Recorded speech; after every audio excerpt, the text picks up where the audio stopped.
salah satu Id atau hari raya dalam Islam, yaitu Idul Adha, yang mana ibadah yang paling Allah sukai ketika itu adalah iraqatud dam ataupun menumpahkan darah dalam artian berkurban. Maka agar menjadi bekal bagi kita, atau ketika ada permasalahan-permasalahan tentang berkaitan dengan kurban ini, dapatlah kita tahu bagaimana cara menyikapinya, maka malam hari ini kita akan membahas tentang Kitabul Udhiyah ataupun kitab tentang kurban. Kalau di kitab kita ini di halaman 80, cetakan yang serupa dengan kita itu di halaman 80. Nah, di kita baca ini seberapalah dapatnya? Ya, kalau selesai alhamdulillah, kalau tak selesai ya mudah-mudahan yang sedikit itu pun menjadi bekal untuk kita melaksanakan ibadah kurban. Kitabul Udhiyati, nah, artinya sebenarnya kitab tentang kurban, tapi di sini tak diartikan oleh penulis. Ini suatu kitab pada menyatakan udhiyah, artinya kurban. Bermula udhiyah itu sunnah muakkadah bagi orang haji dan lainnya. Jadi hukum berkurban itu sunnatun muakkadatun, sunnah muakkadah, tak wajib. Hanya saja Imam Abu Hanifah mengatakan wajib bagi yang mampu. Nah, ada perbedaan, namun dalam mazhab Syafi'i yang dipegangi hukumnya adalah sunnah muakkadah. Banyak dalil dalam kitab Sabilal Muhtadin juga ada bahasa dari Rasulullah, laisa biwajibin, bukanlah itu wajib. Kemudian di hadis lain bahwasannya Sayyiduna Abu Bakar juga Sayyiduna Umar bin Khattab itu pernah tidak berkurban padahal mereka mampu, karena khawatir nanti dianggap sebagai ibadah yang wajib. Walaupun ancamannya itu cukup keras, namun dengan ancaman itu tidak berarti kurban itu wajib. Rasulullah bersabda, man lahu sa'atun, barang siapa yang punya kelapangan rezeki, walam yudhi, tapi tak berkurban, fala yaqrabanna musallana, maka jangan dekat-dekat tempat sholat kami. Itu kata Rasulullah. Yang punya kelapangan rezeki tapi tak berkurban, maka jauh-jauh, seolah kan diusir sama Rasulullah. Walaupun bahasanya seperti itu, tapi tak membuat hukum kurban itu jadi wajib. Nah, karena ada juga hadis yang lain mirip dengan itu. Contohnya Rasulullah bersabda, man akala sauman au basalan falyatazilna masjidana. Barang siapa yang makan bawang putih dan bawang merah dalam keadaan mentah maksudnya, maka jangan dekat-dekat atau maka hendaklah dia tinggalkan masjid kami. Kan sama. Tapi apa jadi bawang putih dan bawang merah haram? Kan tidak. Hanya saja menunjukkan agak terganggu orang dengan keadaan yang seperti itu. Dan menunjukkan Rasulullah kurang suka kalau ada orang yang bau tak sedap di masjid. Nah, jadi hadis yang seperti itu menunjukkan makruh, sangat-sangat tak bagus bagi orang yang punya kelapangan rezeki tapi tak berkurban. Nah. Kemudian, dan tiada wajib, jadi hukumnya tak wajib, melainkan apabila dinadarkan dia, sama seperti ibadah sunnah lainnya, itu tak akan berubah jadi wajib kecuali dengan dinadarkan. Nazar itu bahasanya dua. Bagi Allah atasku. Tapi sebenarnya lebih tepat kalau diartikan wajib atasku bagi Allah. Wajib atasku karena Allah. Atau yang kedua, aku bernazar. Nah, maka di sini contoh nazar bagaimana? Seperti katanya, seperti dia ucapkan, bagi Allah atasku bahwa aku perbuat udhiyah. Maka dengan ucapan itu berarti dia sudah bernadar. Nah, atau dia katakan wajib atasku berkurban tahun ini, maka itu kalimat nadar. Atau dia berkata aku bernadar berkurban, maka itu juga kalimat nadar. Nah, atau pada hukum nazar, atau sesuatu yang bukan nazar tapi hukumnya sama dengan nazar. Apa contohnya? Nah, seperti dia katakan, aku jadikan ini udhiyah. Ini namanya ta'yin. Ada kambing di bawahnya, ada kambing di hadapannya, terus dia bilang, ini mau kujadikan kurban. Itu namanya ta'yin. Nah, jadi kalau nadar sama ta'yin ini biasanya bedanya, kalau nadar tak mesti kambingnya ada di depan dia. Pokoknya dia katakan, aku nadar kurban. Nah, tapi kalau ta'yin itu biasanya kambingnya ada di hadapan dia, karena artinya menentukan dengan isyarat biasanya. Makanya biasanya hadihi, begitulah. Hadihi udhiyati, ini mau kujadikan kurban, ini kambing kurbanku, ini kurbanku. Nah, pokoknya ada isyarat begitu. Nah, dengan kalimat ini kurbanku, maka kambing itu berarti wajib dia jadikan hewan kurban, nggak boleh yang lain. Dijual lagi tak boleh, dihadiahkan ke orang lain nggak boleh, disembelih untuk kekah nggak boleh.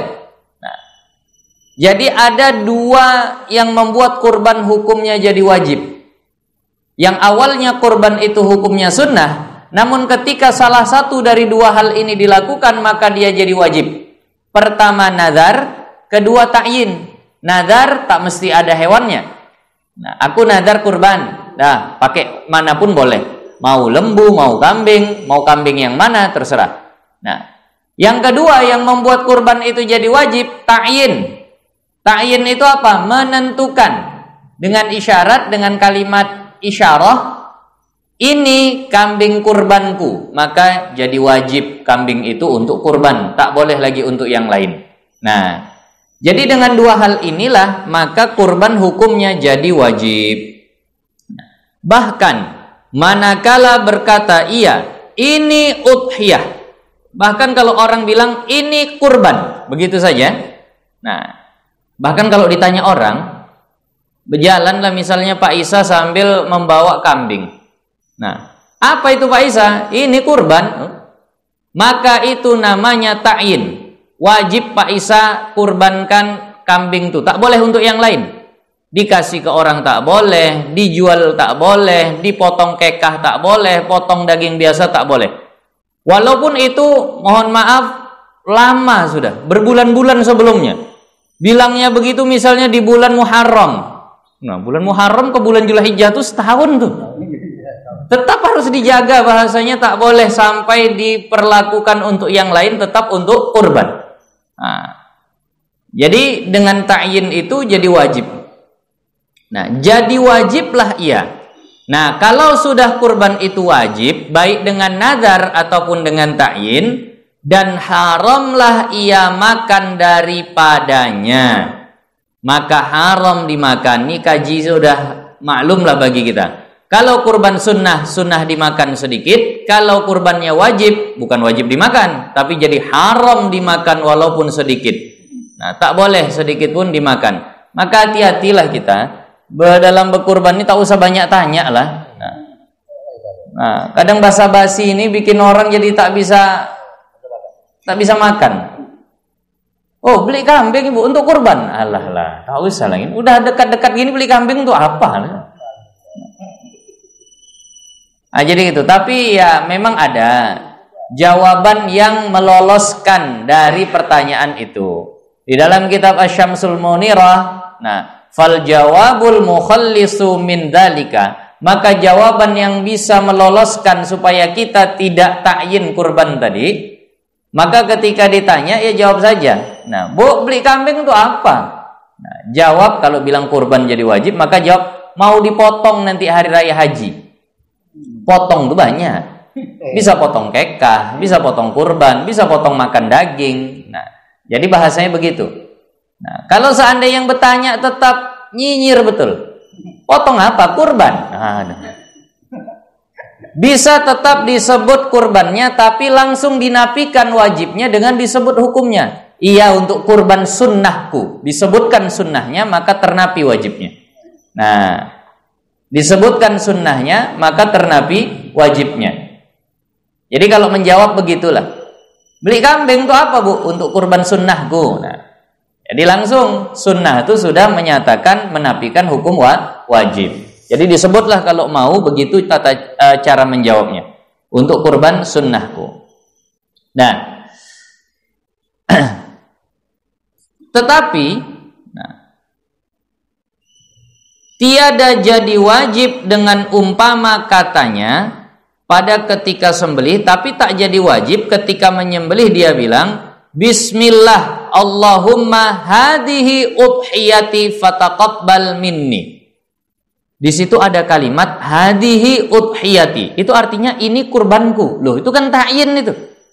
Nah, lagi nyembelih kan sunnah baca doa ini. Sementara kalau ditakyin itu jadi wajib. Kalau wajib haram dimakan dagingnya. Tapi ini tidak membuat jadi wajib karena diqasadkan tabarruk dengan dia. Karena ini niatnya bukan niat mentakyin, tapi niatnya baca doa. Sama lah kayak Al-Quran, tak berdosa kalau niatnya berdoa. Rabbana atina fid dunya hasanah. Dibaca sama yang sedang haid, yang sedang junub, tak masalah kalau niatnya doa. Naik kendaraan, subhanalladzi sakhkhara lana hada. Nah, dengar petir, subhanalladzi yusabbihur ra'du bihamdih. Nah, itu ayat-ayat Al-Quran, tapi yang sifatnya sudah jadi doa. Maka begitu juga, walaupun ini kalimatnya kalimat ta'yin, tapi tujuannya adalah doa untuk tabarruk. Nah, jadi itu tadi tentang masalah ta'yin. Tapi begini, nanti memang ada dibahas. Kalau sudah wajib tak boleh dimakan. Kalau sudah wajib tak boleh dimakan. Tapi ada selama ini kejadian begitu tetap dimakannya. Jadi gimana hukumnya nanti kalau dia sudah nazar, sudah ta'yin tapi dimakan wajib ganti kan begitu? Gimana lah ini? Yang lalu-lalu itu dah banyak kali mungkin kejadian begitu, entah berapa pun temakan, entah seon, entah 2 on. Ya hukum asalnya wajib ganti. Kenapa? Karena kau haram makan. Kenapa kau makan? Itu hak orang. Kau beli daging seukuran begitu kasih fakir miskin. Itulah caranya. Karena bukan hak dia lagi. Nah, jadi kalau seandainya begitu, berapa banyak yang mau diganti yang lalu tak tahu. Kalau tidak menyusahkan, beli ya macam qadha salat lah. Beli seukuran yang lebih, jangan kurang. Kurasa ya tak sampai lah aku makan daging tuh 10 kilo. Nah, belilah kira-kira 10 kilo, sedekahkan, itu amannya. Tapi kalaupun seandainya terlalu sulit, bolehlah ikut kepada pendapat Imam Syabramilsi yang sering dikutip di dalam kitab Sabilal Muhtadin. Imam Syabramilsi katakan, ada yang baca Syibramilsi, ada yang mengatakan Syabramilsi. Nah, jadi Al-Imam Syibramilsi katakan, kalau untuk orang awam yang memang karena kaji ini kadang agak jauh, agak detail, agak mendalam, maka kalau itu kejadian adalah dimaafkan. Itu kata Imam Syabramilsi. Nah, untuk kelanjutannya ini jangan lagi sampai terjadi karena sudah sampai kaji. Yang lalu-lalu kalau mau ikut itu ya silahkan, tapi pilihannya kalau memang masih bisa ganti dulu lah. Nah, supaya tetap berpegang pada yang mu'tamad. Nah, dan masuklah waktunya. Nah, ini kapan boleh kita berkurban? Nah, tanggal berapa sampai tanggal berapa? Jam berapa sampai jam berapa? Waktu berkurban itu. Nah, dan masuklah waktunya apabila naik matahari hari nahar. Artinya terbit. Kalau sudah terbit matahari pada hari Idul Adha, misal besok hari raya haji, besok Idul Adha, terbit matahari besok. Terbit matahari artinya akhir waktu subuh. Kalau di jam-jam digital itu syuruk atau terbit. Nah, kalau saya lihat di daerah Medang nih sekitar jam 6 lewat 18. Jam 6 lewat 18. Itu habis waktu subuh. Nah, jadi terbit matahari bukan sampai situ saja. Nah, terbit matahari nahar dan lalu dan sudah cukup waktu. Nah, lalu masa 2 rakaat sembahyang hari raya dan 2 khutbah yang ringan. Jadi begini, kapan boleh berkurban? Terbit matahari plus ditambah waktu yang cukup untuk sholat 2 rakaat Idul Adha yang ringan, ditambah waktu yang cukup untuk 2 khutbah yang ringan. Kita bilang kalau salat Idul Adha ini kan ada pilihannya. Nah, Yang tengah yang paling tinggi pertama surah Qaf. Nah, itu udah jarang lah yang amalkan. Yang menengah rakaat pertama surah Al-A'la, rakaat kedua itu surah Al-Ghasyiyah. Yang paling bawah Qul ya sama Qul hu. Nah, jadi kalau mau ikut sunnahnya ketimbang pakai yang lain-lain, ada orang bawa Ar-Rahman, ada bawa surah yang lain. Sebenarnya yang di kitab tuh itu tadi Al-A'la Al-Ghasyiyah atau Qul ya Qul hu. Nah, pasangannya begitu.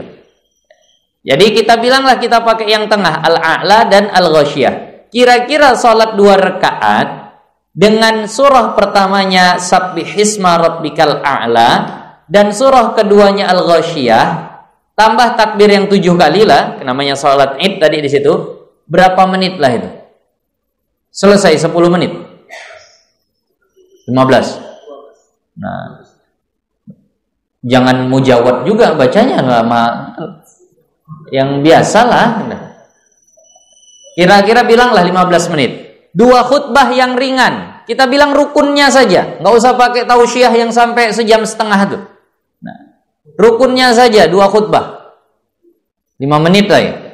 Nah, ya rukunnya itu cuma alhamdulillah wassalatu wassalamu ala rasulillah ittaqullah, duduk, sampai bangkit lagi alhamdulillah wassalatu wassalamu ala rasulillah ittaqullah, kemudian baca Al-Quran, kemudian doa. 5 menit lah kita bilang dah. Berarti 15 tambah 20 tambah 5 20. Berarti terbit matahari tambah 20 menit. Itulah sah waktu untuk berkorban. Nah, berarti sekitar jam 6:38. Nah, jadi ada yang bertanya begini, haruskah setelah sholat Id? Tidak. Jadi yang lalu itu bukan sholat Idnya, tapi lalu masanya. Tadi lihat, sudah lalu masa yang cukup untuk itu. Jadi mana tahu ada orang, ya naudzubillah, malas dia sholat Id, jaga kambing dia di rumahnya, takut kambingnya lari, jaga kambing di rumahnya, tengoknya jam, udah jam 7 belum lagi selesai sholat Id, aku sembelih aja lah duluan nih. Boleh dan sah. Nah, kalau seandainya begitu. Nah, tapi nanti afdalnya ada, taklah saat itu afdalnya. Nah, jadi itu ukuran titik awal bolehnya berkurban. Nah, jadi kalau mau khutbah yang ringan tuh begitulah. Nah, kalau kayak tadi teramalkan, lebih panjang salat daripada khutbah. Nah, kan Rasulullah begitu. Salatnya lebih panjang daripada khutbahnya. Ya sudah, salatnya biar Sabbihisma Rabbikal A'la sama Hal ataka hadisul ghasyiyah, tapi khutbahnya macam tadi, rukun-rukunnya saja. Nah, insyaallah bingung BKM tuh. Nah, mau dibayar mahal, pendek kali khutbahnya. Masa tak pakai isi tapi dibilang tak khutbah itu sah semua. Nah, alhamdulillah sallallahu alaihi sayyidina Muhammad ittaqullah. Duduk deh. Bangkit lagi, alhamdulillah sallallahu alaihi sayyidina Muhammad ittaqullah. Bismillahirrahmanirrahim. Qul huwallahu ahad. Allahumma ighfir lil muslimina wal muslimat. Dah habis. Selesai. 1 menit 2 khutbah. Nah. Kalau seandainya mau. Nah, bikin sekali Pak Isa. Nah, insyaallah tak dipanggil orang lagi. Jadi itu khutbah udah sah tuh begitu. Karena memang kalau baca Quran tuh boleh pilih khutbah pertama atau khutbah kedua. Kalau doa khutbah kedua saja. Jadi khutbah pertama tuh minimal 3. Nah, sholawat, hamdalah, sholawat sama wasiat takwa. Nah, baru yang 5-5-nya di khutbah kedua. Nah, jadi itu waktu awalnya, titik awalnya. Kemudian tetapi, ini kita cerita yang afdol. Tetapi afdol ditakhirkan dia kepada lalu masa yang tersebut daripada naik matahari kadar segala. Tapi hitungan tambah 15 menitnya tadi, kita hitung tambah 20 menitnya tadi, salat sama khutbah 20 menit. Nah, hitungan 20 menitnya tadi itu afdolnya janganlah dihitung dari matahari terbit, tapi dihitunglah dari matahari naik segala. Naik segala itu seberapa? Naik segala itu tambah 16 menit dari matahari terbit. Jadi matahari terbit tadi jam 6.18 tambah 16 menit. Kita bilanglah 20 tambah 20 menit. berarti 38. Baru tambah 20 menit lagi yang tadi. Naik segala tambah 20 menit, kadar waktu sholat dan khutbah 20 menit. Berarti tambahlah 40 menit dari terbit, berarti 58. Masih cepat juga itu. Belum sampai 7. Belum sampai jam 7. Nah, jadi itu afdolnya. Nah, kalau mau yang afdol. Dan berkekalanlah waktunya. Artinya masih terus ada waktu berkurban tadi. Ada titik awal, ada titik akhir, kan begitu. Kapan terakhir bisa berkurban? Berkekalanlah waktunya hingga jatuh matahari. Jatuh artinya terbenam matahari akhir hari tasyrik yang 3. Hari Id itu 10 Zulhijjah, hari tasyrik itu 11, 12, 13. Maka terbenam matahari di hari tanggal 13 Zulhijjah, tak bisa lagi berkurban. Nah, itu tadi. Jadi titik awalnya tadi jelas, titik akhir jelas. Nah, kalau titik akhir ini sama kayak titik akhir takbirannya. Takbiran Idul Adha pun begitu. Nah, terbenam matahari pada hari tasyrik yang terakhir, maka tidak lagi dianjurkan takbirannya, takbir muqayyadnya itu. Jadi kalau sudah hari tanggal 13 Zulhijjah, habis maghribnya jangan lagi takbiran. Nah, tapi kalau titik awalnya tak sama. Titik awal untuk takbiran Idul Adha itu sejak subuh hari Arafah, tanggal 9 Zulhijjah. Nah, misal nih, besok itu hari Idul Adha, berarti malam ini kan malam takbiran, orang bilang begitu. Sebenarnya subuh tadi itu sudah boleh takbiran. Di sini diamalkan itu? Enggak. Kalau diamalkan orang bingung memang agak aneh. Tapi sebenarnya di kitab begitu. Tanggal hari Arafah, tanggal 9 Zulhijjah, subuhnya itu udah sunnah takbir muqayyadnya. Nah, coba dibuat sekali masjid nih. Nanti hari Jumat kita ya, hari Jumat kita Idul Adha. Hari Jumat Idul Adha, Kamis subuh coba takbiran. Allahu Akbar, Allahu Akbar, Allahu Akbar. Insya Allah rame masjid. Memprotes maksudnya bukan? Belum lagi, sebenarnya sudah. Nah, kami di pesantren diamalkan itu takbiran tanggal 9 Zulhijjah hari Arafah. Kita kalah sama arus, karena banyak arus orang tak paham, akhirnya kita pun tak berani ngamalkan. Nah, tapi sebenarnya kita amalkan infiradi lah, amalkan masing-masing. Di rumah takbiran saja habis subuh tuh. Allahu Akbar, Allahu Akbar, Allahu Akbar. Nah, 9 Zulhijjah untuk hitungan iyalah. Nah, daerah masing karena beda-beda mungkin masuk tanggal 9. Nah, tapi kalau titik akhirnya sama. Nah, hari tasyrik. Nah, yang 3. Maka jika dikerjakan dia dahulu daripada masuk waktunya. Jadi kalau disembelih kurban tadi sebelum masuk waktunya, entah hari Arafah itulah pula disembelihnya kurban. Payah besok rame kali, sekarang aja kita sembelihnya itu. Atau kemudian daripada keluarnya, atau tanggal 14 Zulhijjah pula. Udah habis hari tasyrik. Tiada memadai udhiyahnya. Maka tidak sah kurbannya, tapi sah sembelihannya. Nah, jangan dibilang tak sah sembelihannya, artinya haram kalau tak sah sembelihannya. Yang tak sah sebagai kurban. Dagingnya tetap halal, sembelihannya tetap halal. Nah, jadi ada orang niat nawaitu an udhiya atau nawaitu udhiyata. Saya sengaja aku berkurban pada tanggal 9 Arafah. Pada tanggal 9 Zulhijjah hari Arafah. Dia sembelih. Sahkah sembelihannya? Sah. Sahkah sebagai kurban? Tidak. Nah, itu. Jadi silahkan makan dagingnya, daging biasa, bukan daging kurban. Ataupun sudah lewat harinya.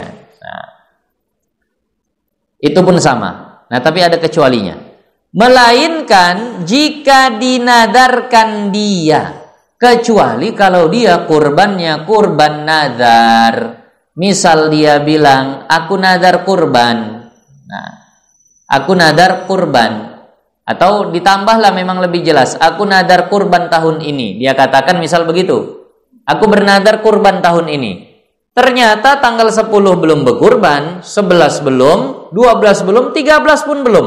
14 bagaimana? Masih boleh nggak berkurban? Bukan masih boleh, wajib tetap. Kenapa? Karena ini hukumnya kurban wajib. Maka kalau kurbannya kurban wajib, tetap wajib dikerjakan walaupun waktunya sudah lewat. Lanjutannya di sini dikatakan, nah, dan ditakhirkan sembelihnya hingga keluar waktu. Wajib disembelihkan dia kemudian daripada keluar waktunya. Artinya tetap wajib disembelih hewan kurban itu kalau kurban itu kurban nazar atau kurban ta'yin. Nah, dan jadi ia qadha. Tapi hukumnya hukum qadha. Macam salat fardu lah. Udah lewat waktu tetap wajib dikerjakan. Nah, namanya qadha. Nah, begitulah kalau kurban nazar ataupun kurban ta'yin, karena dia sudah wajib. Maka tetap wajib dikerjakan walaupun lewat waktu. Tapi kalau sunnah, tidak. Kalau kurbannya sunnah, begitu lewat masuk tanggal 14 Zulhijjah, ya sudah, tunggu tahun depan kalau mau kurban. Nah, ini tak pula macam sholat sunnah. Kalau sholat sunnah yang berwaktu kan boleh qadha. Sholat sunnah yang berwaktu boleh qadha. Ibu biasa sholat duha. Tadi pagi entah kenapa terlupa sholat duha. Boleh sekarang dikerjakan sholat duha tadi, di qadha? Boleh. Semua sholat sunnah yang berwaktu boleh diqadha. Rasulullah pernah habis asar sholat sunnah. Habis asar sholat sunnah. Ditanya, kenapa sholat apa ini Rasulullah habis asar? Tadi zuhur, lupa sholat sunnah rawatib zuhur. Dikerjakan setelah asar. Boleh berarti sholat sunnah diqadha kalau berwaktu. Tapi kalau kurban tidak begitu. Kalau yang sunnah justru tak ada qadha. Tapi kalau yang wajib barulah ada qadha. Nah, dan haram ditakhirkan sembelih udhiyah yang wajib daripada waktunya dengan ketiadaan udzur. Tapi berdosa dia kalau tak berudzur sampai tanggal 14, padahal kurbannya wajib, karena haram mentakhirkan dia. Nah, jadi mana tahu, mohon maaf, kalau sudah terucap ta'yin atau nadar, maka wajib dikerjakan pada tahun itu nadar. Nah, wajib dia kerjakan pada tahun itu kurbannya. Nah, kecuali dia ta'yin, dia kaitkan dengan waktu. Aku nadar kurban 5 tahun yang akan datang. Nah, itu ya berlakunya 5 tahun yang akan datang. Tapi kalau dia katakan aku kurban berarti tahun itu, karena nggak diikat dengan waktu. Nah, bermula. Nah, tapi sebelumnya tentang masalah nadar dan ta'yin ini mana tahu kejadian atau kesalah sebut tetap jatuhnya ta'yin. Kalau seandainya ada orang jauh-jauh hari pula bernadar ataupun ta'yin, atau memadukanlah nadar dan ta'yin. Aku nadar kurban dengan kambing ini, disebutnya ini. Nah, berarti kambing itu tak boleh lagi untuk yang lain, wajib untuk kurban. Ternyata masih ada 6 bulan lagi menuju Zulhijjah. Nah, lalu kemudian kambing itu hilang pula, atau tak hilang, mati kambing itu. Bagaimana hukum terhadap nadarnya ini, terhadap ta'yinnya ini? Diganti atau tidak? Karena 6 bulan lagi. Nah, jadi bagaimana? Maka di sini dilihat, kalau hilang ataupun matinya bukan karena unsur kelalaian dia, maka gugurlah kewajiban kurbannya. Tapi kalau hilang dan matinya ada unsur kelalaian dia, maka wajib ganti dengan kambing lain. Nah, misal hilang, padahal udah masuk kandang udah dikunci, tapi maling ini memang niat betul, dicongkel, dibuka, hilang. Bagaimana? Apakah dia wajib ganti kurban nadarnya itu? Tidak, gugur sudah kewajiban. Tapi kalau ada unsur lalai, kenapa kambingmu hilang? Iya, padahal udah kuikat. Pakai apa kau ikat? Tali plastik, tali rapia. Ini pula kambing diikat pakai tali plastik. Adalah lalai dia di situ, berarti dia wajib ganti. Ataupun matinya bukan karena unsur lalai, memang mati ada virus pula. Sakit kambing tadi itu mati, maka tak ada kewajiban mengganti. Tapi kalau memang unsur lalai dia, tak dikasih makan kambing itu, dibiarkan saja, kehujanan segala macam, mati, maka wajib ganti. Nah, karena begini, ketika satu benda itu sudah dinadarkan, maka benda itu bukan milik kita lagi, maka hukumnya seperti barang titipan, atau nanti kalau di fikih muamalah wadiah namanya. Nah, ketika kita misal saja kita katakan, misal ada seorang katakan, aku nadar handphone ini mau ku sedekahkan untuk si fulan. Maka begitu dengan ucapan itu beralih kepemilikan ini untuk si fulan atau harus dia sedekahkan. Selama HP itu masih ada di tangannya, sifatnya wadiah, artinya titipan. Nah, hukum wadiah itu begitu. Kalau kita dititipi orang barang, lalu barang itu rusak atau hilang, dilihat kayak tadi. Ada lalai dari kita tidak rusaknya. Kalau ada, wajib ganti. Kalau tidak, maka tidak wajib ganti. Nah, begitulah hukum nadar itu juga. Nah, jadi hati-hati kalau dititipi orang. Nah, Pak, titip kereta bentar ya. Ya, kita bilang akad wadiah lah itu namanya. Nah, lalu tiba-tiba hilang kereta tuh. Bagaimana hukumnya? Wajib ganti nggak kita?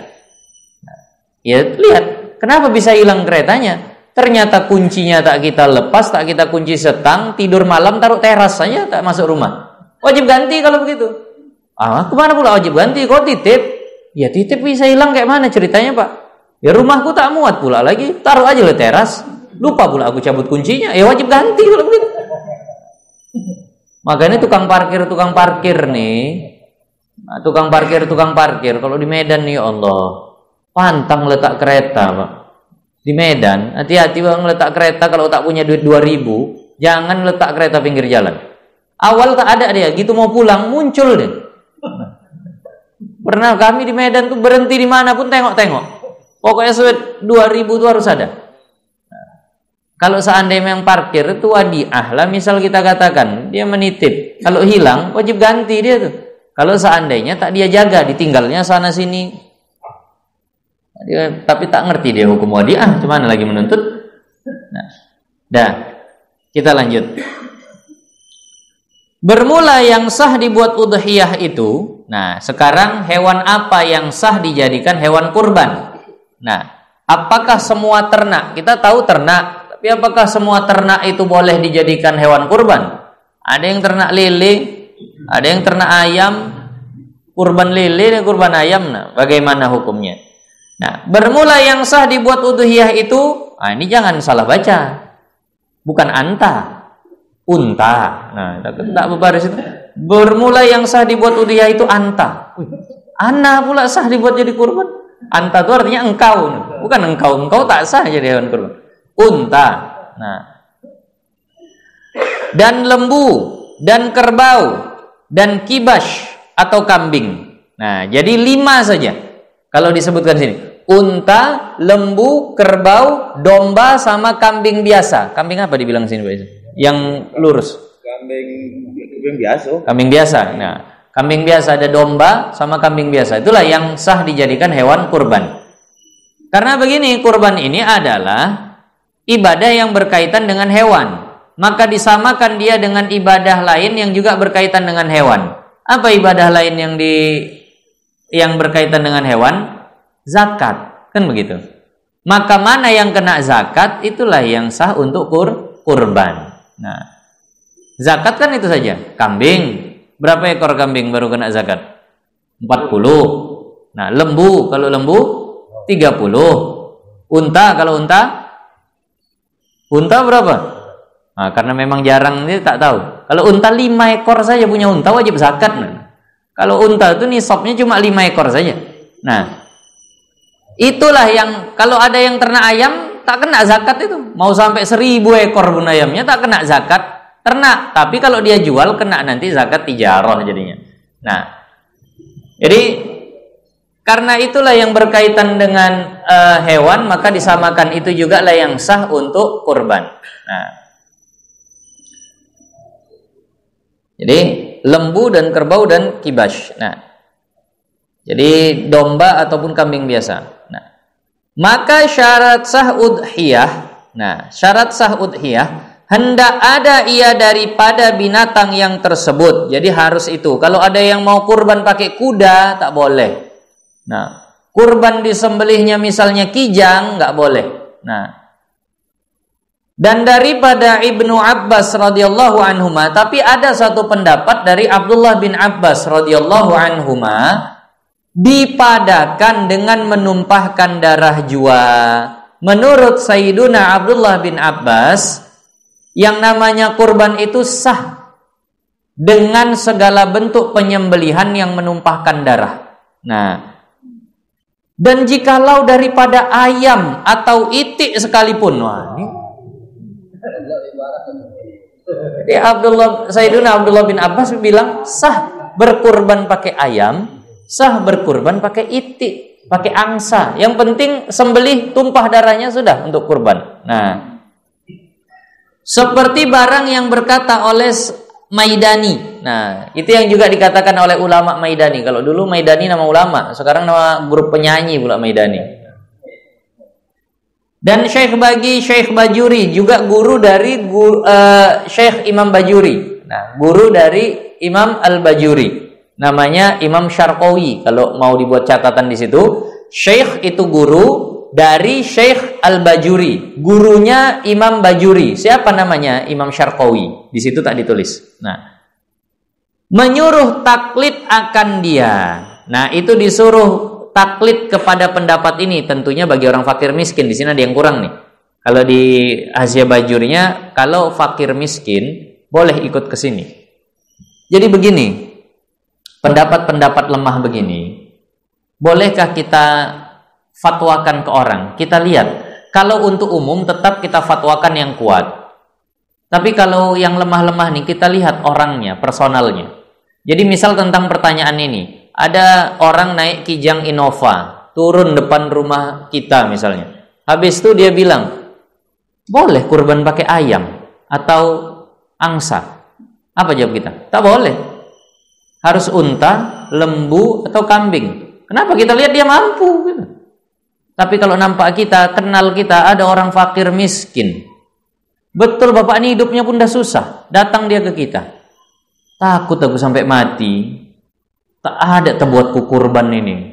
Sayang kali kurasa mati belum sempat jalankan syariat kurban ini. Tapi aku punyanya angsa pula.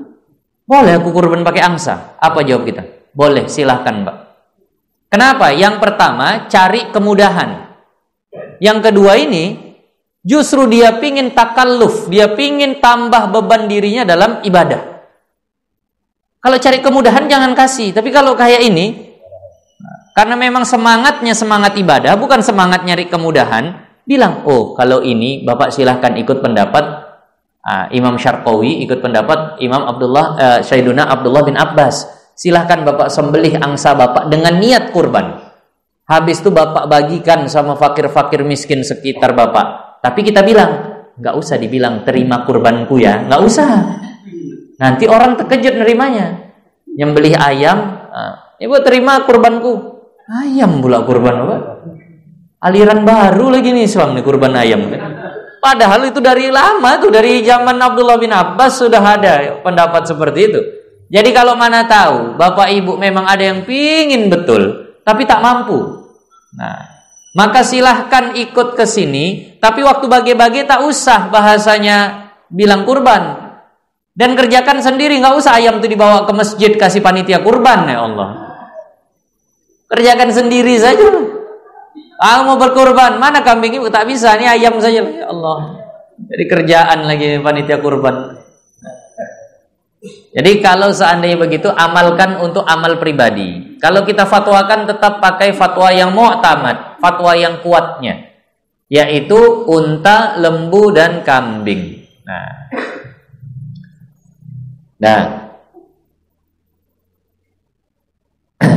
Dan ia kiaskan atas udhiyah itu akikah. Nah, dan disamakan pula hukum udhiyah ini dengan akikah. Dan menyuruh ia akan orang yang dapat anak. Dapat bukan maksudnya dapat di jalan begitu, bukan. Artinya lahir anaknya. Nah, bahwa memperbuat akikah dengan ayam jantan atas mazhab Abdullah bin Abbas. Ini tentulah bagi orang yang tak punya uang, lahir anaknya. Ya Allah, cemana lah nak kekang, tak ada uang, adanya ayam, dah sembelih ayam tuh. Laki anak tuh sembelih 2 ayam. Nah, perempuan anak tuh sembelih 1 ayam. Ikut pendapat Abdullah bin Abbas. Ya.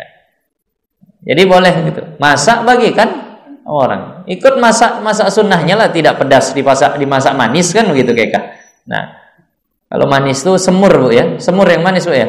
Nah, jangan rendang padang pedas tuh, pedas juga nanti mulut anak. Nah, ini biar manis akhlak anak tadi. Nah, jadi itu sekedar informasi bagi kita, bukan untuk kita fatwakan ke orang-orang semua. Jangan habis ini buka Facebook langsung dibuat sah kurban dengan ayam dan itik menurut Abdullah bin Abbas. Nah, jangan dibuat di Facebook begitu. Akhirnya orang-orang kaya tadi batal tak jadi aku. Ayam bisa rupanya. Ayam aja kita Bu. Kalau ayam bisa kita sekeluarga, paling masih 300.000. Jangan difatwakan begitu. Ini untuk orang-orang khusus, dalam keadaan khusus. Nah, maka yang afdolnya. Nah, sekarang hewan yang afdol. Yang afdolnya itu kalau kurban unta. Nah, karena dagingnya memang paling banyak. Kemudian lembu. Nah, kemudian kibas, domba. Nah, kemudian kemudian kambing. Nah, jadi itu urutannya. Jadi kalau kambing biasa sama kambing domba itu lebih bagus kambing domba. Jadi unta, lembu, domba, kemudian sama kambing biasa tadi. Nah, kalau kerbau tak disebut pula di sini. Intinya begini, mana yang dagingnya lebih banyak, itulah yang bagus. Nah, kemudian setelah itu, dan 7 kibas, 7 kambing terlebih afdol daripada 1 unta. Nah, itu dia. Jadi kalau ada orang 7, kalau mau pahalanya lebih banyak bagaimana? Beli 1 ekor lembu kongsi 7 atau beli 7 ekor kambing? Maka yang pahalanya lebih banyak beli 7 ekor kambing. Nah, dari mana sebenarnya? Dipandang dari beberapa sisi lah. Jadi ibadah kurban itu, ya bentuk ibadahnya itu nyembelih hewannya itu. Itulah bentuk ibadahnya. Nah, baru rentetannya nanti sedekahnya. Nah, kalau ada orang 7 beli lembu 1, berapa kali kurbannya namanya? 1. Berarti cuma sekali kurban. Tapi kalau orang 7 beli kambing 7, berapa kali ibadah kurbannya? 7. Maka lebih banyak darah yang tertumpah. Nah, dipandang dari itu. Dipandang dari sisi lain, bagaimana kita? Ada satu hadis dalam kitab Sabilul Muhtadin, Rasulullah katakan, perbaguslah hewan kurban kalian. Fa innaha fis sirat, karena sesungguhnya dia itu di atas jembatan sirat nanti. Nah, kita dari padang mahsyar dihisab, ditimbang, kemudian suruh nyebrang, kan begitu. Nah, nyebrang ini, nah ternyata hewan kurban itu kata Rasulullah fis sirat, di atas sirat nanti, matayakum, jadi kendaraan kalian. Jadi makin besar hewannya, makin besar kendaraannya. Tapi bandingannya begini, yang kurban pakai kambing sama yang kurban pakai lembu misal. Kambing kita bilanglah umpamanya macam sepeda. Lembu itu kita bilanglah macam kereta NMAX. Nah, ayam tadi. Macam kereta NMAX. Jadi kenapa lebih bagus 1 orang 1 kambing begini? Naik sepeda sendiri, mana lebih nyaman, naik sepeda sendiri sama naik NMAX tapi bonceng 7 gitu. Oh iya. Mana lebih enak? Memang besar lembu tuh, tapi bonceng 7 gitu. Memang kambing tuh kecil tapi sendiri agak lebih nyaman juga. Lambat juga jadi. Memang lambat tapi kalau seandainya NMAX tuh bonceng 7, untuk tak masuk sekalian selembunya itu ke dalam. Nah, jadi ya mungkin dari sisi itu juga makanya bagus gitu. Tapi yang lebih afdal kalau 1 lembu 1 orang, nah itu lebih afdal. Nah, ada itu. Jadi karena di kitab Sabilul Muhtadin itu begitu, di sirat itu dia jadi kendaraan. Kalau kendaraan berkongsi 7 ya bonceng 7 lah, lembu kecil pula. Ya Allah. Termasuk ayam itu juga ya. Nah, kalau termasuk ayam itu juga lah. Nah, entah naik apa lagi kalau mau diperumpamakan. Malah menggendong ayam, kita bukan kita naik ayam. Nah. Jadi 7 kibas terlebih afdal daripada 1 unta. Dan memadai pada unta dan kerbau dan lembu 7 orang. Nah, tapi boleh 1 unta, 1 lembu atau 1 kerbau itu atas nama 7 orang. Jikalau bersalah-salahan qasad sekaliannya sekalipun, walaupun niat berkurbannya tuh beda-beda. Niat apa untuk lembunya tuh beda-beda. Ada 7 orang, kita beli lembu lah ya. Iya. Kau untuk apa niatmu? Kurban. Yang satu beda lagi. Nah, kita lihat di sini contohnya. Seperti setengahnya qasad udhiyah. Ada yang niat berkurban. Dan setengahnya akikah. Ada pula yang niat akikah. Nah, jadi kekah itu tapi pakai kambing, Ustaz. Nah, jadi kekah itu sama kurban sama kalau dari segi hewannya. Kalau kambing itu untuk 1, lembu itu untuk 7, berarti kekah boleh pakai 1/7 lembu. Gitu. 1 bagian dari 7 bagian lembu tadi boleh untuk akikah. Kalau anaknya laki 2, ambil 2 bagian dari 7 tadi. Nah, boleh begitu. Nah, dan setengahnya qasad hendak makan, yang setengah qasad hendak makan aja pula. Aku kurban tidak. Kenapa kau tak kurban? Udah aku kurban kambing di rumah, pingin makan daging lembu aja. Nah, misal padahal boleh saja kalau dia mau kurban lagi. Nah, dan setengahnya karena hendak menjualkan dia. Nah, murah pula kalian beli lembu tuh ya. Aku ikutlah. Di mana-mana 1.500.000 kalian bisa pula 900. Iya, ini kebetulan memang ada kenalan. Udah aku ikut. Mau kurban bukan, mau kujual balik. Ah. Boleh begitu, boleh, tidak ada masalah. Nah, bahkan ini yang lebih luar biasa lagi. Dan jikalau salah seorang daripada mereka itu kafir dhimmi sekalipun, orang kafir pula, aku ikutlah, kurang kita 1 ini, kita masih 6, kurang 1, ku dengar ada, misalnya gitu. Nah, orang sana tapi dia tak Islam pula, katanya dia pingin juga beli daging lembu. Coba tanya, bisalah katanya, gabung. Tentulah tak kurban dia, kenapa? Karena dia kafir kan. Maka dengan itu apakah tetap boleh? Boleh, tak ada masalah. Nah, jadi itu.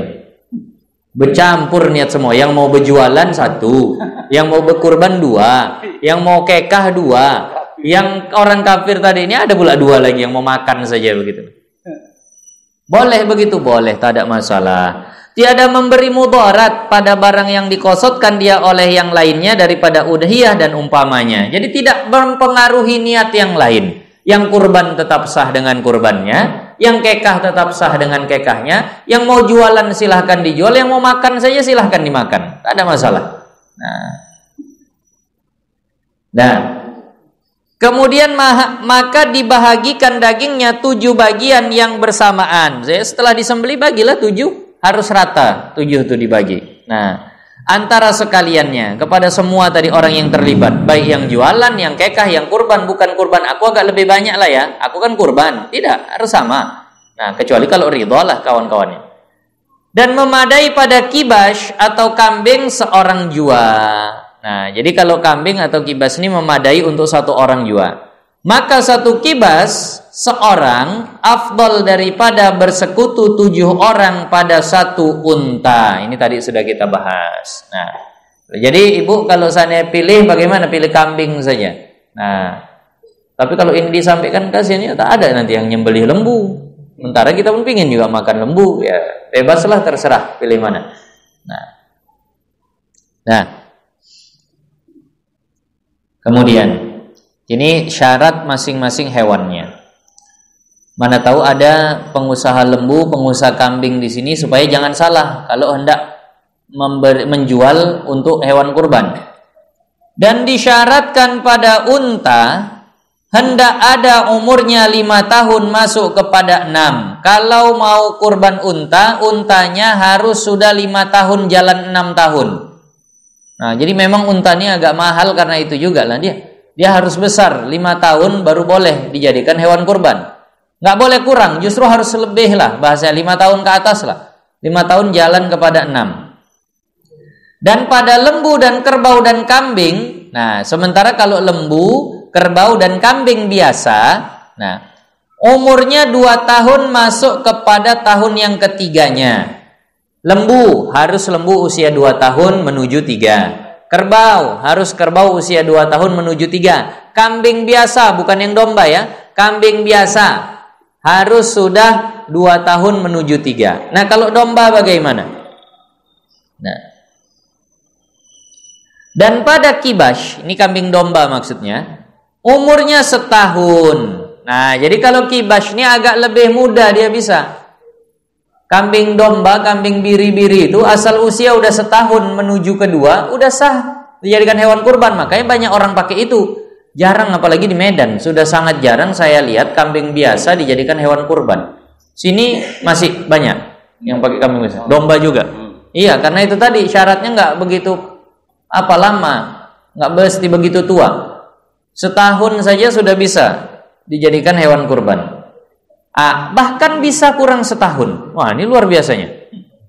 Atau bersalin 2 gigi hadapannya jika tiada sampai umurnya setahun sekalipun, tetapi disyaratkan bersalinnya kemudian daripada 6 bulan. Bahkan kalau belum sampai setahun bisa dengan 2 syarat. Syaratnya sudah 6 bulan lebih. Syarat yang kedua, udah ganti gigi depan. Nah, gigi depan udah tanggal, udah ganti gigi. Nah, jadi kata sebagian ulama, itu macam tanda baligh pada manusia. Pada manusia itu kan tanda balighnya 2. Kalau bukan tanda dari tubuhnya, tanda dari umurnya. Kalau misalnya perempuan 9 tahun ke atas haid, maka balighlah dia. Kan begitu. Tapi kalau tak datang tanda haidnya tadi itu, pakai usia lah 15 tahun. Kambing itu begitu. Asal udah 6 bulan ke atas, kalau giginya sudah tanggal, sudah ganti, maka dia dikatakan sudah bisa jadi hewan kurban. Kalau domba tadi itu. Nah, tapi kalau belum ganti pun udah setahun, ya boleh juga untuk kurban. Nah, jadi itu tadi. Nah, tapi ini kan payah nih. Kayaknya peternaknya sendiri pun tak tanda-tanda nih, mana pula gigi udah berganti atau belum. Gigi anak pun kadang kita lupa mana yang udah lepas, mana belum. Oh, gigi anak kambing. Maka amannya setahun sajalah udah. Kalau ditanya mungkin apa tahu tuh peternaknya. Begitu banyak kambing dia, Pak, ini berapa usia? 10 bulan. Bisa nih Pak, udah ganti gigi belum? Mana tahu-tahu aku. Kecuali kalau perhatian betul lah dia sama kambing. Udah aman, ambil yang setahun saja. Nah, maka memadai segala binatang yang tersebut itu jantannya. Nah, jadi ini yang juga jadi sering pertanyaan, bolehkah kurban pakai lembu betina? Bolehkah kurban pakai kambing betina? Nah, jangankan betina nih, kalau ada yang banci pun boleh. Nah, karena di sini dikatakan memadai binatang tersebut itu jantannya dan khunsanya. Itu kan mirip banci lah itu bahasanya, 2 alat kelaminnya. Nah, dan yang betinanya boleh, tak ada masalah, manapun jadi. Nah, jadi kambing betina silahkan, lembu betina silahkan. Tapi yang afdol mana? Nanti yang afdol tentulah yang jantan. Yang jantan itu afdol saja, bukan tak sah selain jantan. Nah, habis syarat masing-masing hewan tadi, sekarang syarat umum. Syarat umum hewannya, ya kita selesaikanlah berapa dapatnya. Jadi kita mulai, ini udah pas 1 jam saya bicara nih. Selesai setengah jam nanti, atau mau dibuat 2 jam terserahlah, karena bentar lagi kurban. Nah, tak dapat kita nih Pak ya. Ini terakhir lah. Akan datang tauhid. Nah, akan datang tauhid malam Jumatnya itu, akan datangnya malam Jumat udah takbiran lagi. Nah. Dan disyaratkan, ini syarat umum hewan, bahwa tiada ada aib yang mengurangkan sesuatu yang dimakan daripadanya. Nah, syarat hewan kurban itu jangan sampai ada cacat yang merusak daging atau mengurangi daging. Nah, ataupun yang mengurangi bukan daging tapi yang bisa dimakan. Kulitnya bisa dimakan ataupun hatinya. Pokoknya jangan sampai ada cacat yang membuat sesuatu yang bisa dimakan di hewan itu jadi rusak. Nah, maka tiada memadai yang tiada bertelinga. Nah, yang enggak ada telinganya tak memadai. Dan yang terpotongnya ataupun yang terpotong. Jadi maksud bedanya di sini apa? Tiada bertelinga dan yang terpotong telinganya. Kalau tiada bertelinga itu akhirnya sejak lahir.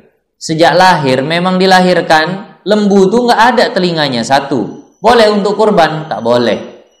Atau dia lahir punya telinga, tapi entah bagaimana digigit sama kawannya, putus telinganya tadi misalnya. Nah, walaupun sedikit, nah maka ini juga tidak boleh dijadikan hewan kurban, walaupun sedikit daripadanya sekalipun. Nah, dan yang terpotong ekornya atau putus ekornya awal-awalnya itu kita bilang 0,5 meter, tapi karena mungkin terpijak, nah, atau tergigit sama kawannya tinggal 5 cm aja, nah, maka ini tak sah dijadikan hewan kurban. Atau lidahnya pula yang terpotong, karena itu semua bisa dimakan, maka tak sah dijadikan hewan kurban. Nah, dan yang gila, nah, kambing gila, lembu gila, nah, unta gila, tak sah dijadikan hewan kurban. Nah, cuman lah mau tahu kambing gila? Kalau orang gila tahu kita kayak mana? Berkeliling dia tak pakai baju. Kalau kambing memang tak pakai baju dah. Cuman lah kita tahu kambing itu gila, lembu itu gila. Ah, di sini dikatakan yang tiada makan rumput jadi kurus kering dagingnya. Kalau di kitab lain dikatakan kalau mau menghukumi hewan lembu, kambing atau unta itu gila, bihaisu taduru fil ardi walam tar'a, yaitu yang asik berjalan keliling saja dia ketika digembalakan tapi nggak makan. Dibawa padang rumput, kawannya pada makan rumput, dia sih loncat sana keliling sana, tak makan sampai pulang. Nah, itu kambing gila itu namanya. Kenapa? Karena pasti kurus dia jadinya, nggak makan pula. Bahkan udah dibawakan rumput tadi ke kandangnya pun milih dia entah ngapa-ngapai, tak disentuhnya tadi rumput. Ah, ini kambing gila lah. Tapi kalau gilanya gila makan malah bagus. Nah, itu. Digembala yang lain diajak pulang mau tak mau sih mau makan saja itu. Nah, kalau itu bagus. Itu memang sifat binatang begitu, tak puas-puas. Jadi itu bukan gila, itu memang menunjukkan dia binatang yang betul-betul binatang lah. Nah, bukan binatang gila. Nah, jadi kalau gila begitu tak sah dijadikan hewan kurban. Dan yang berkudil, kudil, kodal. Oh, di situ kodal. Ah, jadi kudis atau koreng atau apalah namanya, tak tahu kita. Kalau di bahasa di binatang ini apa namanya? Nah, kurap atau yang lain lah. Nah, jika sedikit sekalipun karena binasa dagingnya, karena pasti busuk kulit atau daging yang ada di tempat kudis, kurap, koreng tadi itu, nggak bisa dimakan, maka tak sah dijadikan hewan kurban. Nah, dan yang baru beranak nah, baru lahir jadikan hewan kurban. Ah, ini tak sah menurut pendapat yang paling kuat. Kenapa? Karena jahat dagingnya. Daging pula jahat. Ah, daging jahat. Digigit balik. Bukan, maksud jahat ini bahasa kita tak bagus. Mungkin rasanya tak enak atau menyebabkan suatu yang tak bagus di badan lah. Nah, itu kalau kambing baru melahirkan atau lembu baru melahirkan. Nah, dan yang sangat kurus juga tak sah dijadikan hewan kurban, kurus kering. Dan yang buta sebelah, yang nyata butanya, dan yang buta keduanya atau buta matanya, baik sebelah ataupun dua-dua, tapi nyata butanya, bukan rabun, buta, maka ini tak sah dijadikan hewan kurban.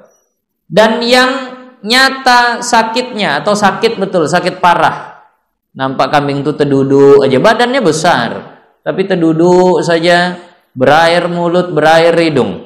Nah, kalau kira-kira parah betul, nah ini nggak bisa lah nanti.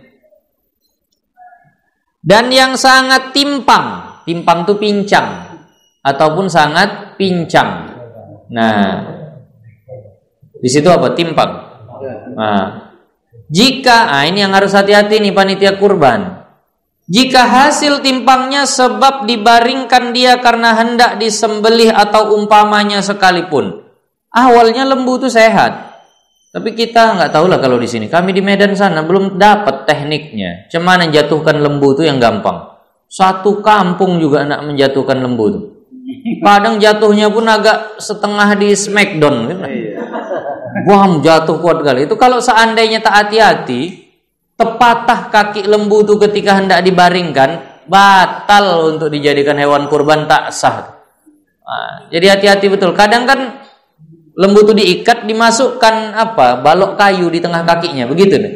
Itu jangan sampai 10 orang memijak balok kayu itu ketika dia udah jatuh. Retak patah kakinya, tak jadi bisa berkurban. Panitia pun kalau udah begitu jujur lah, jangan begitu bunyi retak. Patah kaki lembu nih. Diam-diam aja kan. Saya bilang-bilang. Berdosa tuh panitia kayak gitu. Jadi kalau kayak gitu ya harus jujur lah bilang. Nah, tukar tambah balik, pasti nambah lah itu duitnya. Walaupun mungkin 1 juta 2 juta, karena daging tetap utuh. Hanya saja tak sah untuk kurban. Nah, tukar tambahlah sama yang punya lembu tadi. Nah, karena tak sah dijadikan hewan kurban. Nah, jadi hati-hati kalau menjatuhkan, membaringkan hewan kurban nih, jangan asal jegal saja, pakai segala teknik lah yang mungkin agak bagus. Kalau tengok sekarang udah ada internet, kadang kalau mau kurban gini banyak dibagikan orang tuh teknik-teknik menjatuhkan. Hari itu sempat ada video tuh orang sana sendirian aja pula dia jatuhkan lembu tuh. Diputar lehernya begitu tuh, jatuh, udah sembelihnya selesai. Kalau kita lah sendirian begitu, bukan lembu tuh yang korban. Jadi korban. Paling pokoknya yang aman lah begitu. Jangan sampai patah kaki itu, kaki lembu itu. Nanti jadi batal, tak bisa jadi hewan kurban. Nah, dan tiada memadai yang bunting. Bukan buntung. Kalau buntung udah jelas tadi. Bunting nih. Nah, jangan salah baca lagi. Nah, tiada memadai yang bunting. Saya ingat dulu ada di sebagian kitab lain ada tertulis nggak pakai huruf waw pula. Kalau sini jelas ada huruf wawnya tuh, bunting. Ada sebagian tuh, dan sebagian guru salah pula baca. Tak sah kurban pakai kambing bintang. Bingung muridnya, kambing bintang. Mungkinlah ada jenis kambing bintang. Nah, itu janganlah kalian jadikan hewan kurban. Bukan bintang. Karena nggak ada pakai huruf waw. Jadi bingung bacanya. Nah, maksudnya kambing bunting. Nah, nggak sah. Seperti barang yang tersebut di dalam majmu' ialah yang mu'tamadnya. Nah, jadi memang di sini pendapat mu'tamad, kambing bunting, lembu bunting yang ada janinnya di dalam perutnya, baik unta, lembu ataupun kambing, itu tak sah dijadikan hewan kurban. Nah, tak sah dijadikan hewan kurban. Nah, tadi. Tapi berarti kalau dibilang mu'tamad ada pendapat lemah, betul. Fikih ini begitu luas. Al-Imam Abu Makhramah itu banyak ucapannya dikutip dalam kitab Fathul Mu'in, I'anatul Talibin, banyak dikatakan. Imam Abu Makhramah katakan sah kurban dengan hewan yang bunting, yang betina yang bunting tadi itu boleh. Nah, Imam Abu Makhramah. Nah, Imam Abu Makhramah ini juga yang berpendapat tak sah menggabungkan puasa qada Ramadan dengan 6 Syawal. Nah, kalau Imam Romli boleh. Nah, bulan Syawal, puasa Syawal, sunnah Syawal plus digabung sama qada Ramadan boleh. Nah, tapi menurut Imam Abu Makhramah tak boleh. Sama juga nanti macam niat kurban sama kekah. Bisa nggak digabung niatnya? Niat kurban sama kekah, satu kambing, niatnya 2, kurban sama kekah, bisa nggak digabung? Nah, menurut Imam Ibnu Hajar tak bisa, menurut Imam Romli bisa, atau sebaliknya nanti kita lihat. Pokoknya ada yang bilang bisa, ada yang bilang tak bisa. Tapi yang kuat pendapat mengatakan tak bisa. Yang lebih sering dipilih tak boleh digabung antara niat kurban dengan akikah. Nah, kenapa tak boleh yang bunting itu dijadikan hewan kurban? Karena kurang dagingnya. Khilaf bagi Ibnu Rif'ah. Kalau di sini pendapat Imam Ibnu Rif'ah dipadakan dengan yang bunting. Nah, kalau Imam Ibnu Rif'ah bilang boleh yang bunting. Nanti juga Imam Abu Makhramah boleh juga yang bunting. Nah, maka segala sampai situ kita fahami. Nah, jadi tadi sudah sempurna pemahaman kita. Hewan yang punya cacat yang seperti kita katakan tadi, pincang, buta, kurus kering, gila, bunting, berkoreng atau berkudis tadi itu, tepotong ekor, tepotong kuping, itu semua tak sah dijadikan untuk hewan kurban. Itu secara umum. Tapi ada pengecualian. Nah, maka segala aib ini tiada memadai pada udhiyah selama tiada ia bernadar dengan binatang yang sudah ada aibnya.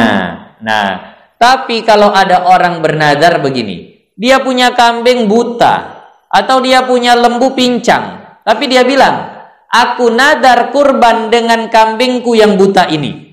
Aku nadar kurban dengan lembuku yang pincang ini. Maka saat itu, bolehkah dia dijadikan hewan kurban? Nah, maka jika berkata ia, bagi Allah atasku bahwa aku perbuat udhiyah, artinya wajib atasku aku berkurban dengan kambing ini, atau ini udhiyah, atau dia ta'yin, ini untuk kurban. Nah, ini mau kukurbankan, atau dia katakan begitu. Nah, atau aku jadikan kambing ini udhiyah, padahal buta, sakit, atau barang sebagainya daripada segala aib yang tersebut. Nah, atau yang belum sampai umurnya, ataupun belum sampai umurnya dia nadarkan, dia ta'yinkan, niscaya memadalah ia. Nah, jadi kalau nadar, kalau ta'yin, boleh dengan yang cacat. Nah, itu intinya. Boleh dengan yang cacat kalau nadar atau ta'yin. Tapi kalau sunnah nggak boleh. Nah, dan wajib disembelihkan dia. Nah, dan memadai diperbuat udhiyah dengan yang tiada. Oh, ini lewat dah. Wajib disembelihkan dia. Jadi sampai sini faham.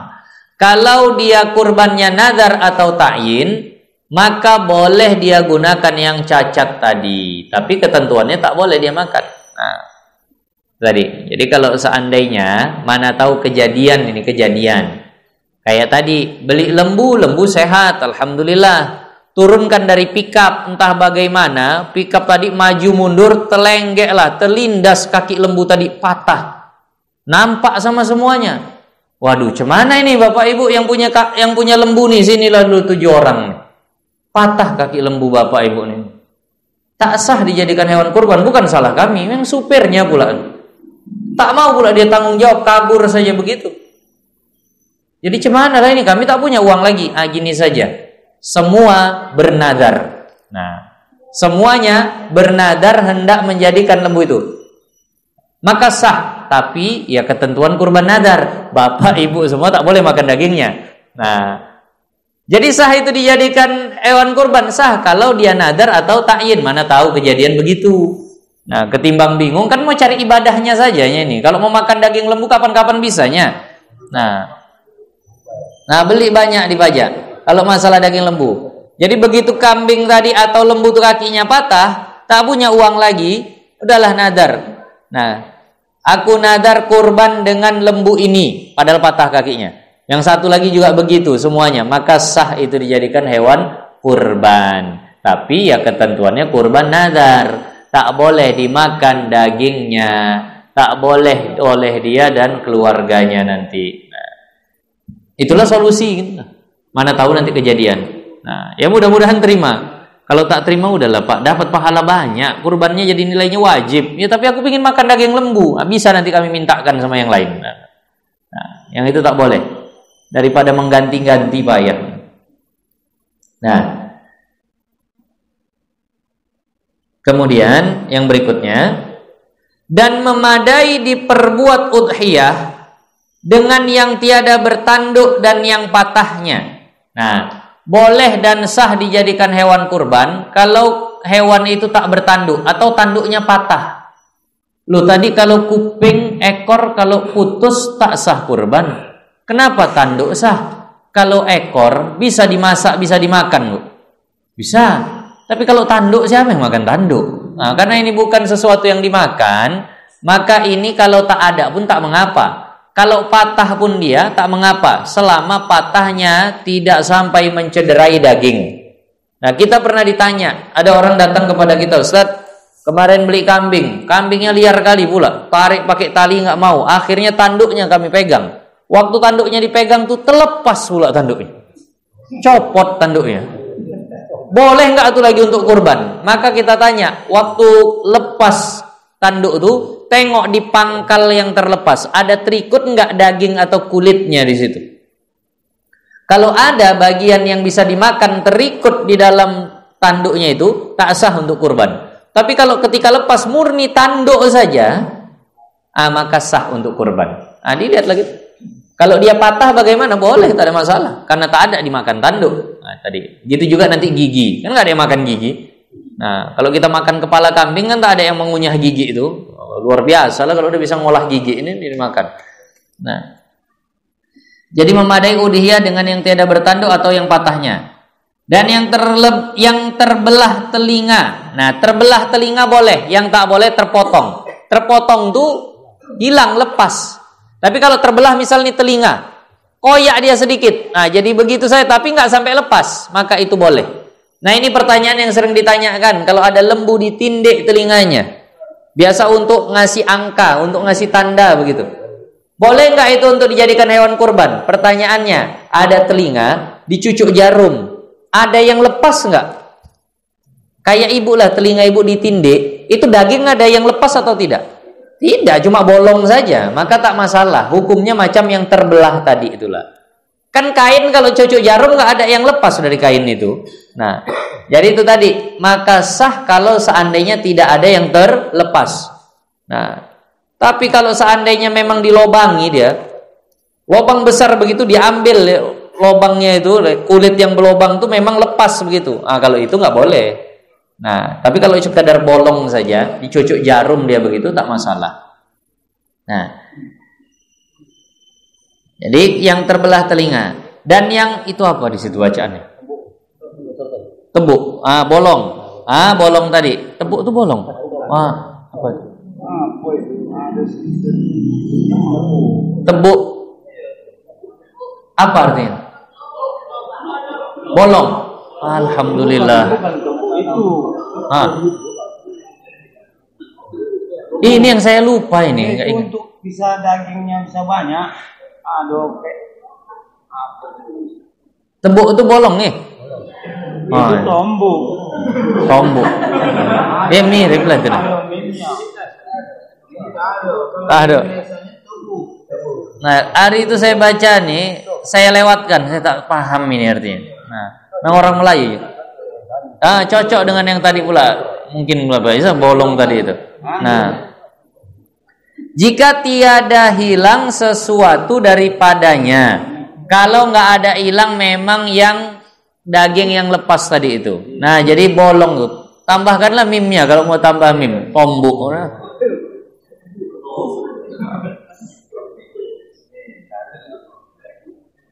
Jadi tadi, oh itu artinya. Ini saya ingat-ingat nih. Bolong maksudnya ditindik tadi itu ya. Nah,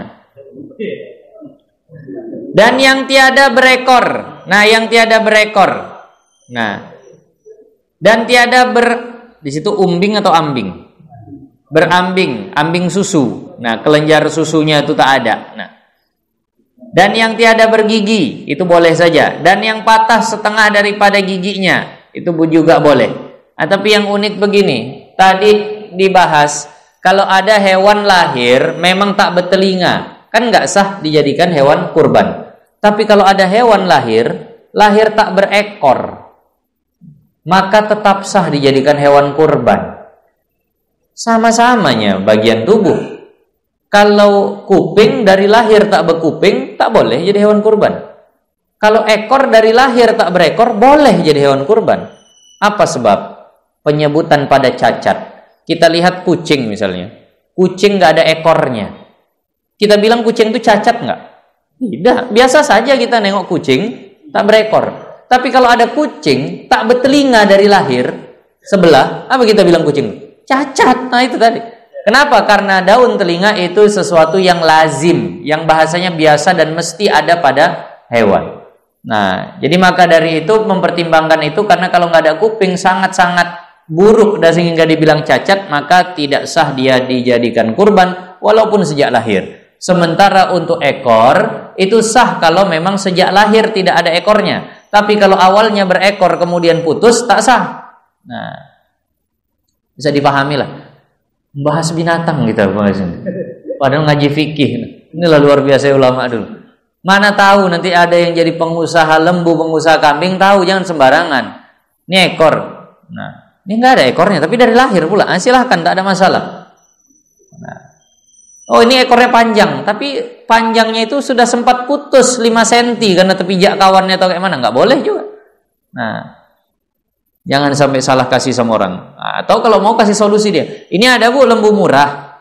Kenapa murah kali? Bekoreng, buta, pincang lagi. Nah, kalau ibu mau bilang aku mau berkurban, bisa aja Bu. Nazar ibu tapi. Nah, gitu. Kalau mau begitulah. Nah. Dan yang patah setengah daripada giginya. Kalau punya gigi patah gigi setengah nggak masalah. Tapi kalau tercabut giginya lepas, perhatikan. Ada nggak terikut daging? Kalau terikut daging ada, maka tak boleh. Sama kayak tanduk tadi. Nah. Dan yang tiada zakarnya. Nah. Karena tiada dimakan akan dia. Dan yang dikhosikan 2 bijinya karena bertambah dagingnya. Jadi kalau mohon maaf bahasanya, biasa kambing jantan itu kan nampak kemaluannya itu, buah pelirnya, buah zakarnya itu nampak. Nah, kalau itu dipotong sekalipun atau memang lahir tanpa itu sekalipun, sah dijadikan hewan kurban. Loh, kenapa? Karena menurut tabiat orang-orang yang bagus lah tabiatnya, jijik dia makan tuh, itu bukan makanan. Nah, tapi sebagian kita justru malah jadi rebutan pula kan? Tempat karena suka apa dikait-kaitkan, makan begitu maka kaitannya yang begitu akan kuat begitu. Makan otak ayam biar pintar, karena otak ke otak. Makan itulah biji buah yang seperti itu, maka nanti ke situ juga lari. Biasa bapak-bapak agak berebut masalah. Padahal kalau yang bagus tabiatnya itu tak dimakan. Jadi kalau itu hilang pun masih boleh untuk kurban.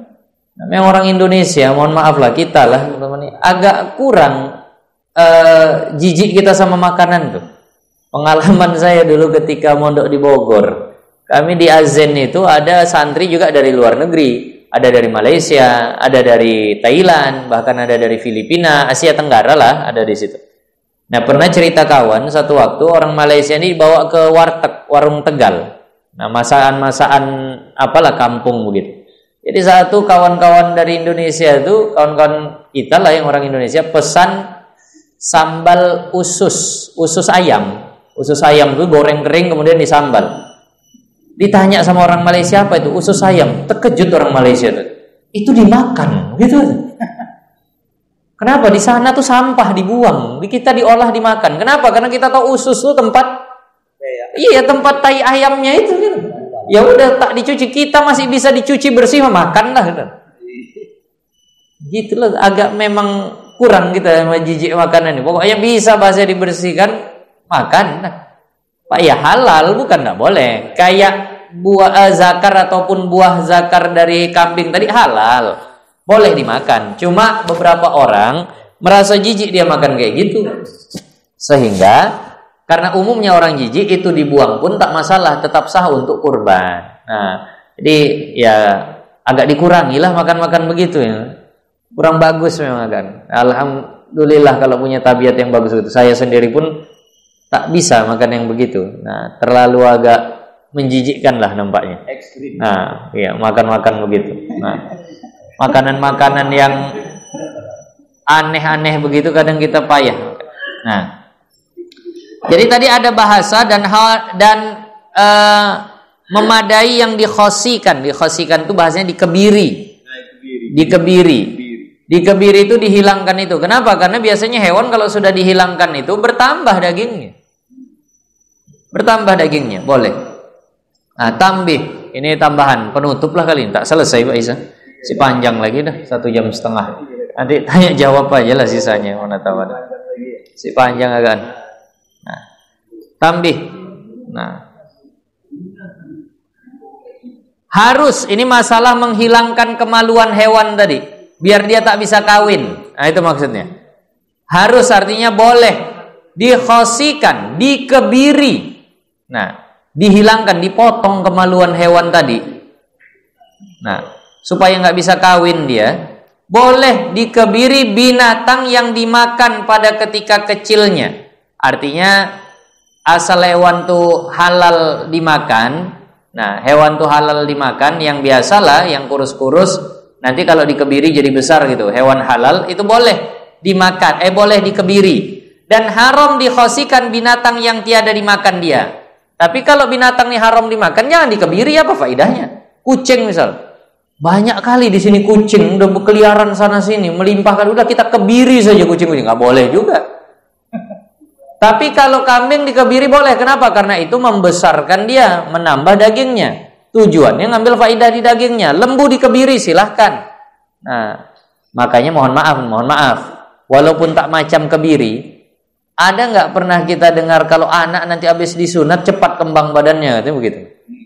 Nah, mungkin mirip-mirip itulah. Jangan makin habis dibuat, makin habis tak boleh juga. Nah, khosi itu artinya dikebiri. Allah. Dan terakhirlah masalah niat. Bagaimana niat kurban? Dan disyaratkan niat pada ketika sembelihnya. Kalau kita menyembelih sendiri, maka kita berniat ketika menyembelih. Begitu disembelih, sengaja aku berkurban untuk Allah Ta'ala. Nah, maka jika ia wakilkan seseorang dengan sembelih, kalau dia nyembelihnya itu diwakilkan kepada orang lain, kayak kita lah selama ini kepada panitia, maka hendaklah dia berniat tatkala diberi kepada wakilnya. Waktu kita bilang tolong sembelihkan, nah pada saat itu kita berniat aku kurban karena Allah Ta'ala, itu boleh. Nah, barang yang hendak diudhiyahkan dengan dia, jikalau tiada diketahui oleh wakil keadaannya udhiyah sekalipun, walaupun yang nyembelih nggak tahu itu hewan kurban, pokoknya kita bilang tolong sembelihkan kambingku ini, dalam hati kita aku kurban, maksudnya begitu, maka memadai. Walaupun dia entah kapan nyembelihnya. Nah, cukup ketika menyembelih itu, walaupun yang nyembelih nggak tahu bahwasannya itu kurban. Atau ia berniat pada ketika sembelihnya, atau tak dia berniat, tapi nanti ketika orangnya nyembelih itu dia lihat, dan memang sunnahnya begitu. Kalau kita tak sembelih, paling tidak hadir kita lihat. Begitu pisau tadi kena ke situ, aku kurban. Nah, begitu saja cukup. Nah, dan harus baginya dan boleh baginya ia serahkan niat bagi muslim yang mumayyiz, sama ada ia wakil pada sembelih atau lainnya. Nah, jadi boleh juga niatnya diwakilkan. Kan biasa ada orang dia di sini, sekarang kurban gampang. Kurban itu cukup pakai transfer handphone saja udah bisa sekarang. Tapi entah di mana disembelih nggak tahu kita. Di Nias sana mungkin, di manalah nggak tahu kita. Jadi biar dia yang berniat sekalipun boleh. Misal begini, saya kurban, lalu saya bilang sama Pak Isa, saya wakilkan niat kurban saya sama Pak Isa.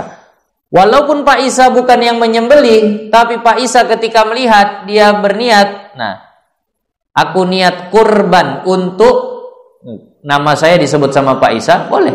Nah, jadi boleh diwakilkan niat tadi, baik dia itu yang menyembelih atau yang bukan. Jadi baik ada ia wakil pada sembelih atau lainnya. Nah, melainkan pada yang ditakyinkan baginya dengan nadar. Nah, kecuali kalau hewannya nadar plus takyin. Aku nadar kurban dengan hewan ini.